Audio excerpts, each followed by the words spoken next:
On parle parfois des métiers pour telle et telle catégorie, telle et telle typologie. Mais on pourrait aussi dire le contraire. On pourrait dire aussi qu'il y a des métiers qui sont déconseillés à telle typologie. Par exemple, des gens qui ont un odorat très développé.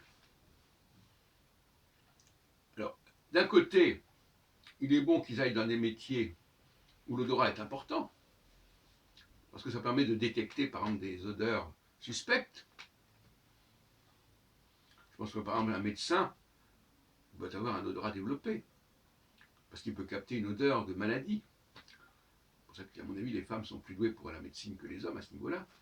Mais en revanche, la personne qui vit totalement avec des agressions olfactives, qui constamment fait attention à n'importe quel, au premier stimulus olfactif, eh ben elle est quand même assez perturbée par cet environnement. Donc l'environnement qui correspond à une vocation peut aussi être un environnement qui va créer de la souffrance. C'est un des paradoxes de la situation. De la même façon, quelqu'un qui est très attentif à la façon dont les gens parlent, qui a tendance à vouloir les corriger, ben il va souffrir également beaucoup, parce qu'il va avoir souvent des agressions auditives.